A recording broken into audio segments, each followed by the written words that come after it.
Kandidati jonë, siç edhe e përmendi pra Glauk Konjufca, vazhdon të jetë pra Albulena Haxhiu, emri dhe propozimi i takon partisë fituese. Partitë opozitare, subjektet opozitare vazhdojnë bllokadën apo vazhdojnë taktikat bllokuese në konstituimin e kuvendit. Kushtetuta është mjaft e qartë, Kushtetuta e Republikës Kosovës thotë që është e drejtë ekskluzive e partisë fituese që ta propozojë kandidatin për kryetar komune.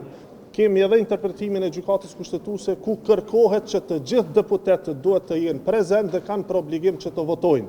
Pra duhet marrin pjesë në votim të gjithë deputetët, sepse është detyrë e të gjitha partive parlamentare pra që të konstituojnë kuvendin, që të votojnë për kryesinë e kuvendit. Po të ishte që partia fituese duhet siguroj shumicën tek kryetari i kuvendit, atëherë do të kishim problemin e radhës më njëherë ku do të bllokohej situata dhe konstituimi, sepse kjo do t'i binte që pastaj partitë opozitare nuk do t'i kishin 61 vota për formimin apo për votimin e nënkretarëve të tyre. Kandidati jonë, siç edhe e përmendi pra Glauk Konjufca, vazhdon të jetë pra Albulena Haxhiu.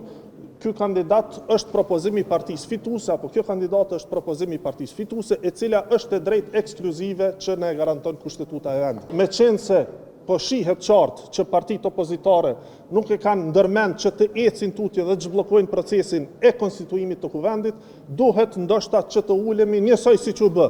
Pra kur kishte konsultimin mes subjekteve politike për raportin e verifikimit mandateve, pra po shihet që për çdo hap të gjatë rrugës duhet ketë një dakordim dhe konsenzus politik në mënyrë që të zhbllokohet procesi.